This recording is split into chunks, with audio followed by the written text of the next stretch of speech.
The journal lay open on the kitchen counter, its pages worn, ink smudged like tears that never fell. I stood frozen, staring at the words my husband, Ethan, had written. I lost my true love, and the world hasn't been right since. My heart plummeted, a stone sinking into a cold, endless sea. We'd been married for 5 years, Ethan and I, in a quiet ceremony under Seattle's cherry blossoms. I thought we were happy late-night talks, shared coffee at dawn, his hand finding mine in the dark. But now, those words stared back at me, unraveling everything. Who was this true love he mourned? And why wasn't it me? Caleb, the man he vowed to cherish. The apartment, once our sanctuary, felt like a stage where I'd missed my cue. I met Ethan at a bookstore 7 years ago. I was 26, a graphic designer with a penchant for sci-fi novels, rummaging through a used book bin. He was 28, a writer with sharp cheekbones and eyes that held stories he hadn't yet told. He reached for the same copy of Dune as I did, our fingers brushing, and we laughed, a spark igniting. That night, over cheap wine and jazz, he told me he dreamed of writing a novel that would break hearts. I didn't know then that mine would be one of them. The journal wasn't meant for my eyes. Ethan had always been private about his writing, locking his drafts away like secrets. But that morning, he'd left it out, pages splayed, as if begging to be read. I shouldn't have looked, but the pull was too strong. Each sentence was a blade. He was my sun, my gravity, gone too soon. I scoured the pages for a name, a clue, but found only vague poetry about a love lost to time. Was it someone before me? Someone during us? The betrayal stung, not because he loved another, but because he'd never told me. I closed the journal, my hands trembling. Ethan was at a writer's retreat in Portland, due back tomorrow. I had one day to decide what to do: confront him, pretend I hadn't seen it, or dig deeper. The last felt like a violation, but so did his silence. I grabbed my coat and headed to his study, a cluttered room of books and post-it notes.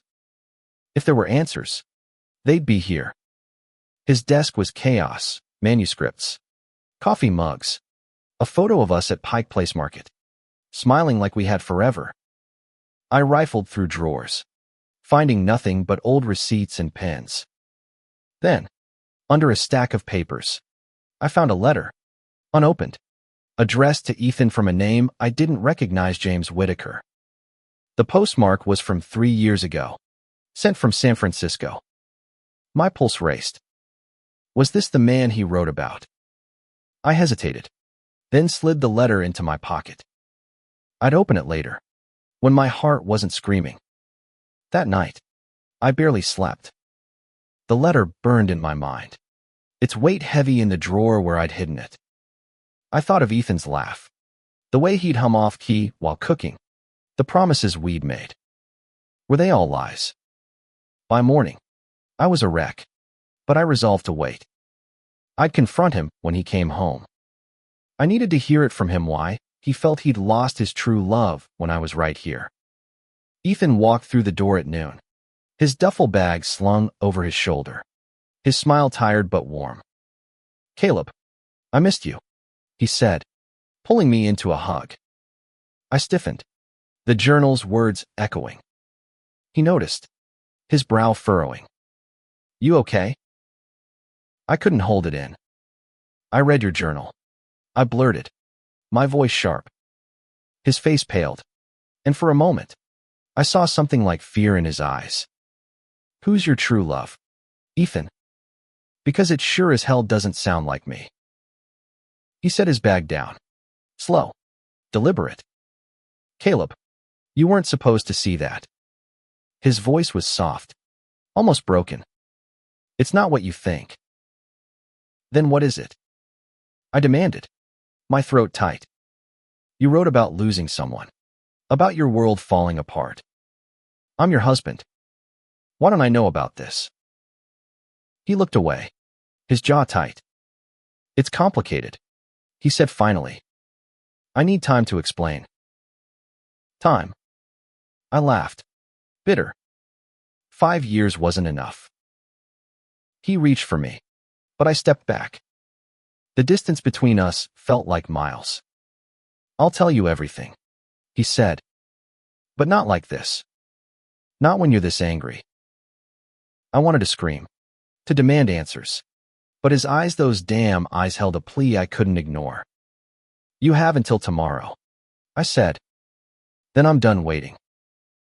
He nodded, and I walked away, the letter still hidden, its secrets heavier than ever. The next morning, the apartment was too quiet, like the calm before a storm. I sat at the kitchen table, the letter from James Whitaker in my hands, still unopened. Ethan was in the shower, the sound of water a faint hum. I wanted to trust him, to believe his "it's not what you think." But doubt gnawed at me. I slid my finger under the envelope's flap, hesitating.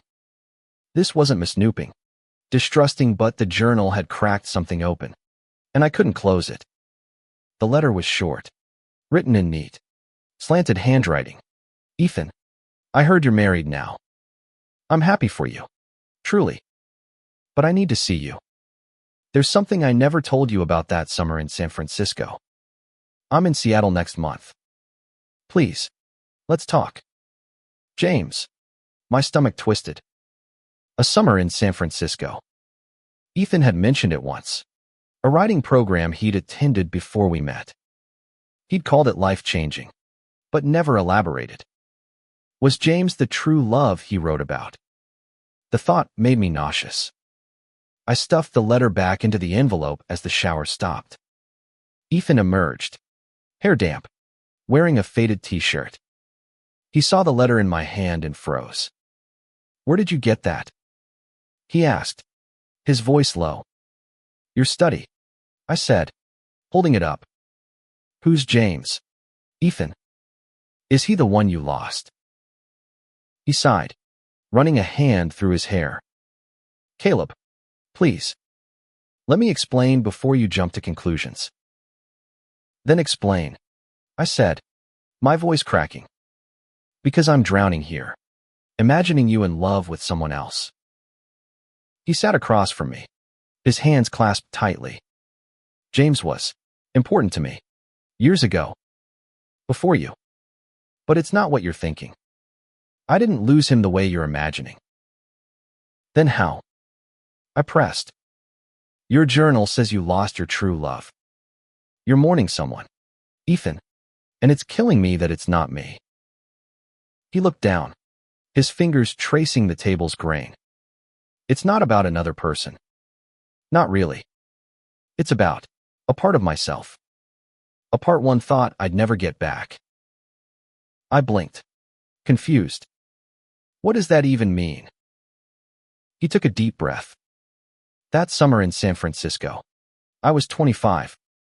I was figuring out who I was, me writing. My identity. Everything. James was part of that. He was my first real love. But it wasn't just about him. It was about discovering I could love. Openly. As a gay man. That summer, I felt free for the first time. But then it ended. And I came back to a world that wasn't ready for me. I lost that freedom. That version of myself. That's what I've been writing about. I stared at him, trying to process it. So, you're not in love with James. You're not cheating. No, he said firmly. I haven't seen James in years. I love you, Caleb. You're my husband. But sometimes, I miss who I was back then. The fearless version of me. His words hit hard, but they didn't erase the hurt. Why didn't you tell me? Why hide it in a journal? Because I didn't want you to think I wasn't happy with you, he said, his eyes glistening. I am. But writing is how I process things. I didn't mean for you to see it raw like that. I wanted to believe him, but the letter still loomed. He's coming to Seattle, I said. James. He wants to see you. Ethan's eyes widened. What? When? Next month, According to this. I slid the letter across the table. What does he want? Ethan. I don't know, he admitted, scanning the letter. I haven't spoken to him since we broke up. It was amicable, but we didn't stay in touch. Does he know you're married? I asked, my voice sharp. Yes, he said. I mentioned you in an email a while back. He congratulated me. I leaned back, exhausted. I don't know what to do with this. Ethan, I feel like I'm losing you, and I don't even know why. You're not losing me, he said, reaching for my hand. This time, I let him take it. I'll prove it. I'll call James. Figure out what he wants. No secrets. I nodded, but the unease lingered. As he squeezed my hand, I wondered if love could survive shadows cast by the past. A week later, I couldn't shake the feeling that I was living with a stranger. Ethan had called James, leaving a voicemail. No response yet. We moved through our days with fragile civility, cooking dinner, watching TV, but the air between us crackled with unspoken questions. I kept replaying his words, a part of myself I thought I'd never get back. What did that mean for us? I threw myself into work, designing logos for a new client, but my mind wandered. I'd catch myself staring at our wedding photo on my desk, Ethan's arm around me, both of us laughing. Had he been hiding this pain even then? I needed answers. But Ethan's journal was locked away now, and I wasn't about to beg for it. One evening, while Ethan was at a book signing, I went to a bar with my friend Mia. She was 30, a therapist with a knack for cutting through bullshit. Over beers, I spilled everything: the journal, the letter, Ethan's explanation. She listened, her dark eyes steady. Sounds like he's grieving a version of himself, she said. But that doesn't mean he loves you less. People can mourn their past without betraying their present. But why didn't he tell me? I asked, swirling my glass. We're supposed to share everything. Mia leaned forward. Maybe he didn't know how. Coming out, finding love as a queer person, it's a journey. Sometimes you lose pieces of yourself along the way. He might be scared to admit he's still searching for them. Her words made sense, but they didn't soothe the ache. What if James shows up and stirs it all up again? What if Ethan realizes he wants that old life back? Then you face it together, Mia said. Or you decide what you can live with. But don't let fear write the ending before you know the story. I went home, her advice echoing. Ethan was on the couch, typing on his laptop. He looked up, his smile tentative. Good night. Yeah, I said, sitting beside him. Mia thinks I'm overthinking this. He chuckled, closing his laptop. She's not wrong. But I get why you're scared. I messed up, keeping this from you. I took a breath. I need to know you're all in, Ethan. No more secrets. I am, he said, his voice steady. I'll show you. Starting with James. If he calls back, we'll meet him together. Together? I raised an eyebrow. Yeah, he said. You're my husband. If he's part of my past, you're part of my now. I nodded, a flicker of hope igniting. But that night, as I lay beside him, I couldn't shake the fear that James's arrival would unravel us further. 2 days later, James called. Ethan put the phone on speaker, his hand finding mine. James's voice was warm, slightly hesitant. Ethan, it's good to hear from you. I'm in Seattle next week. Can we meet? Ethan glanced at me. Sure, but Caleb will be there too. He's my husband. A pause. Then James said, Of course. I'd love to meet him. We set a date at a coffee shop downtown. As we hung up, Ethan squeezed my hand. See? No secrets. But as the meeting loomed, I couldn't help wondering, would James bring the past Ethan mourned back to life? And if he did, where would that leave me? The coffee shop was crowded, the air thick with espresso and nervous energy. Ethan and I sat at a corner table, my knee bouncing under the tabletop. He reached for my hand, his touch steadying me. "It'll be okay," he whispered. I wanted to believe him, but my heart raced as the door swung open. James was nothing like I'd imagined. Mid-30s, with kind eyes and a quiet confidence. He wore a navy sweater and carried a leather satchel. He spotted Ethan and smiled a smile that held history. My chest tightened. "Ethan," James said, approaching. "And you must be Caleb." He extended a hand, his grip warm. "I've heard great things." I forced a smile. "Likewise." But I was studying him, searching for the man Ethan had loved, the one who'd shaped him. We ordered coffee, the small talk painful. James was a professor now, teaching literature in San Francisco. He mentioned Ethan's writing, how he'd followed his career. "Your short stories are incredible," he said. "That one about the lost some merit gutted me." Ethan shifted, glancing at me. "Thanks. It's personal." I tensed. Was that story about James? I sipped my coffee, burning my tongue, and cut in. "What did you want to talk about, James?"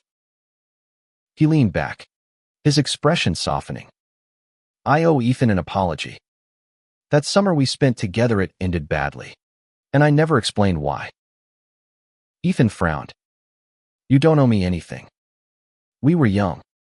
It didn't work out." James shook his head. "It wasn't just that. I was scared. My family wasn't accepting, and I panicked. I pushed you away when I should have held on. I've regretted it ever since." The words hung heavy. Ethan's hand tightened around mine. "James, that was a lifetime ago. I'm happy now. With Caleb." James nodded, his eyes flickering to me. "I can see that. I just needed to say it. And to tell you I'm proud of you for living your truth, for building this life."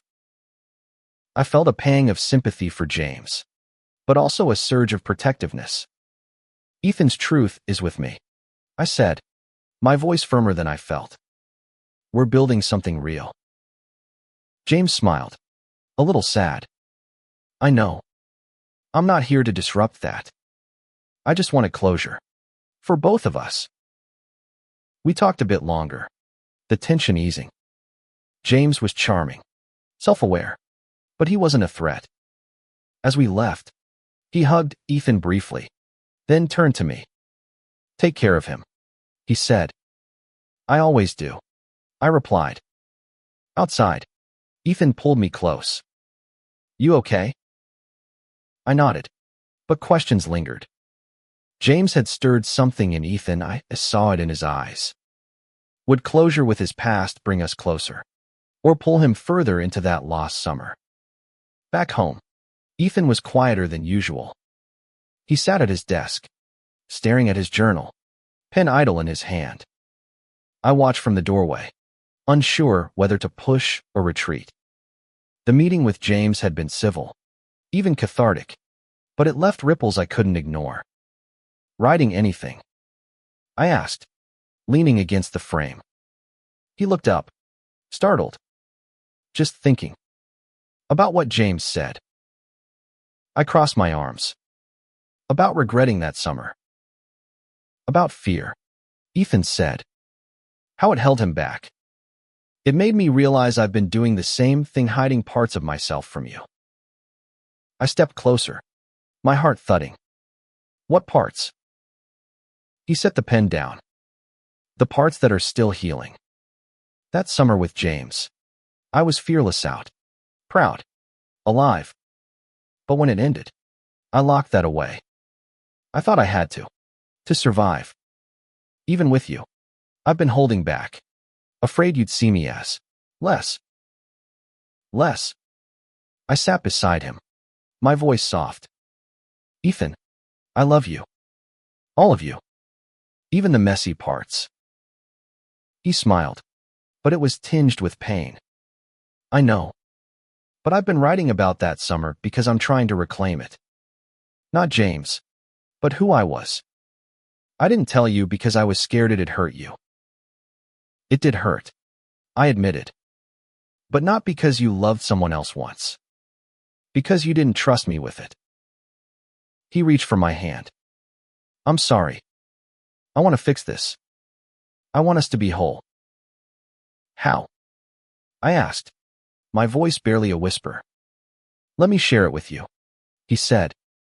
The real story. Not just the journal, but everything. Over the next hour, he told me about that summer San Francisco's foggy streets, late-night poetry readings, falling in love with James under a sky full of stars. It wasn't just romance. It was Ethan discovering himself, embracing his identity without shame. When it ended, he'd buried that freedom, fearing it was fleeting. Meeting me had brought some of it back, but he'd never fully let go of the grief. I listened, my heart aching for the young man he'd been, and for us now. You don't have to grieve alone, I said. I want to know every part of you. He kissed me then, soft and urgent, like a promise renewed. For the first time in weeks, I felt the distance between us shrink. But the next day, an email from James arrived. He'd sent Ethan a draft of a poem, one they'd written together years ago. It was beautiful, raw, and it tore open the wound I thought we'd closed. Was Ethan's past truly behind him, or was it still calling? The poem was tucked into my inbox, forwarded by Ethan with a note. I want you to see this. It's part of me, but it's not my present. I read it, each line a window into a younger Ethan, vibrant, unguarded, in love with the world. It was beautiful, but it stung. He'd shared this with James, not me. I found him in the living room, reading. Why show me this now? I asked, holding up my phone. He closed his book. Because I promised no secrets. That poem, it's who I was. But you're who I am now. I wanted to believe him, but doubt lingered.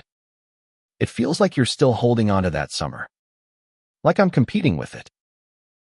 You're not, he said, standing. Caleb, you're my home. That summer was a moment. You're my life. His words were a balm, but they didn't erase the fear. I suggested couples therapy, something we'd never considered. Ethan agreed, surprising me. If it helps us, I'm in, he said. Our first session was raw. The therapist, Dr. Larson, was a calm woman in her 50s. She asked us to share our fears. I went first, spilling my hurt over the journal, my fear of losing Ethan to his past. He listened, his eyes glistening. When it was his turn, he spoke about his struggle to reconcile who he'd been with who he was now. I love Caleb, he said, but I'm scared I'll never be whole enough for him. Dr. Larson leaned forward.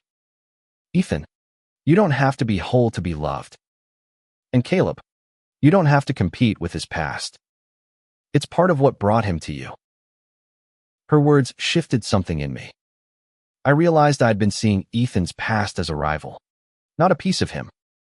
That night, we talked until dawn, sharing stories we'd never told me, own fears of not being enough, his guilt over hiding his pain. It wasn't a fix, but it was a start. A week later, Ethan suggested a trip, a weekend in San Francisco. I want to face it with you, he said, to show you it's just a place, not a ghost. I agreed, nervous but hopeful. Maybe confronting the past together would set us free. San Francisco was vibrant, its hills alive with color and sound. We stayed in a small hotel near the Castro, the heart of the city's queer history. Ethan was different here, lighter, like he was shedding a weight. We walked hand in hand, exploring streets he'd once wandered with James. It should have hurt, but it didn't. It felt like reclaiming him. At a cafe, Ethan pointed to a corner table. "That's where I first read my poetry aloud," he said, smiling. I was terrified, but James cheered me on. I squeezed his hand. "I wish I'd seen it." "You're seeing it now," he said. "This is me. All of me." That night, we visited a bookstore where Ethan had spent hours as a young writer. He showed me the shelves he'd browsed, the journals he'd filled. I bought him a new one, blank and waiting. "For our story," I said. He kissed me under a street lamp, the city humming around us. "I love you, Caleb. More than any memory." Back in Seattle, therapy continued. We learned to talk without fear, to share without judgment. Ethan started writing again, not about loss, but about user fights. Our love, our messy, beautiful life. He showed me drafts, his vulnerability a gift. One evening, he handed me a new journal entry. It read, "My true love isn't lost. He's here, holding my hand, reminding me who I am." I cried, not from pain, but from relief. We were finding our way back. Months later, Ethan's novel was published. It was fiction, but it carried pieces of user struggles. Our love, our redemption. At the launch party, surrounded by friends and family, he dedicated it to me. "To Caleb," he said, his voice steady, "who reminded me that true love isn't lost, it's built. Day by day." I stood beside him, my heart full. The journal, the letter, James, they were part of our story, but not its end. We'd faced the past, not as enemies, but as partners. Ethan's true love wasn't a person he'd lost. It was the courage to love fully, which he'd found again with me. That night, as we danced under string lights, he whispered, "You're my forever." And I believed him. Because the man he married was me all along, and together, we'd written a story worth keeping.